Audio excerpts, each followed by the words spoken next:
In South Africa, we have a problem that we do not have an overarching food safety policy, but we have food safety being addressed or being referred to under the Food and Nutrition Security Policy. However, it doesn't necessarily address the really issues under food safety. Basically, policy is a set of guidelines or rules that are created by organizations, government, or other institutions to ensure decision making and action. It's more like your roadmap or a framework that ensure how things are done and who does them. And it helps to ensure consistency and fairness in how things are done, who does it, and how they are done.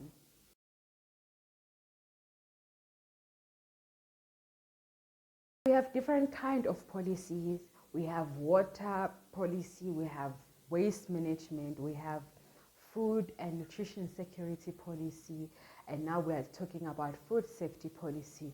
It's not advisable to have one policy that addresses all these issues: safety, water, waste management, because it doesn't make sense. Because for a policy, it needs to be in detail. It's supposed to provide, it's like a roadmap, so it needs to give detail of each step that needs to be taken to address the issues.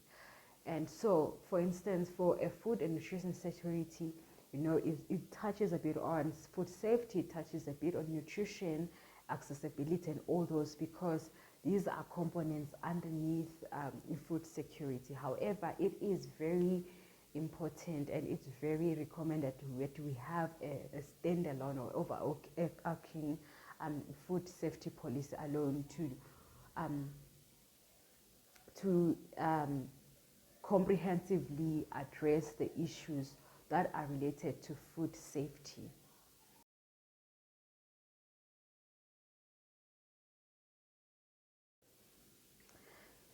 So making policy is a long process. It looks short, it sounds easy when you talk about it, but it's a long process. You need the relevant and the right stakeholders involved. You need relevant and science-based evidence involved to make sure that the policies are live and efficient, and effective to address all the issues that the country is facing. So everyone, like I mentioned about stakeholders, so everyone has a role to play in policy making. And for us, and for me as a researcher, for us is to do research and present this research. We will have webinars, you could be workshop, conferences, and we also have food episodes where we invite different stakeholders to talk about the challenges or present the work, that the findings that we have from our research on for consideration in policy making. So this is our contribution to the policy, and also government has their role to play, like drafting the policy and sending it out for comments. And this is where now the community, the citizens come in to provide comments and to make their views known and be considered for inclusion in the policy. So that's how everyone has a role to play to policy. And after that, after a certain period of comments, then the policy has been finalized, it's sent to Parliament for approval, and it's published. So it goes through various steps. I might have skipped some, but just to show you everyone has a role to play in policy making.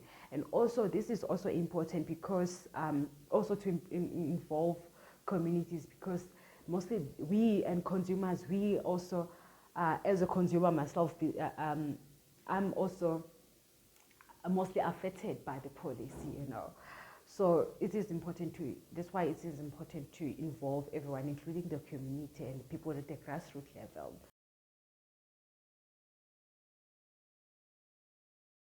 The challenges with policy making, we found that during the comment time, maybe the approaches or the channels that we the government normally use for commands, you find that it's actually restrictive to people who do not have access to internet, people, and also language barrier. So I think that is also things that need to be addressed, because you will find that, for instance, let's say a food safety policy that is also inclusive of informal sector. So you know that number of people, you will find number of people who are struggling to understand English or also to read. So how do we accommodate people who are struggling in such? So I think we need to find a way that to accommodate this, because they have so much to contribute to the policy. They are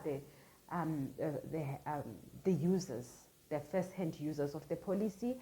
They benefit from it. They are supposed to be benefiting from it, and they're supposed to be also contributing to it. I think this is, I think, that I need to be addressed in the policy space.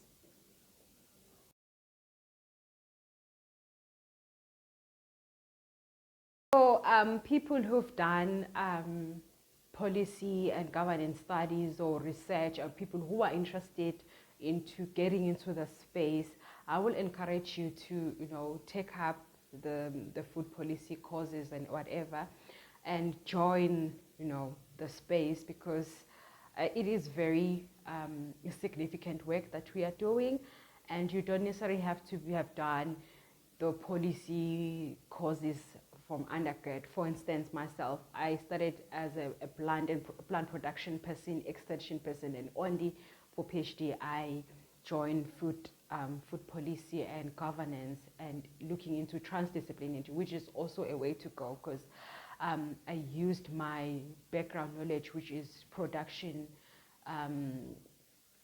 and safety and food rather, and incorporated it with policy. So you can measure the both. Could be also if you have a background in molecular biology, if you have background in statistics, if you have background in social development, background in international relations, it's still relevant. So I'll just invite you to join up and study policy and be a bridge between science, community, and the community. Yes, thank you.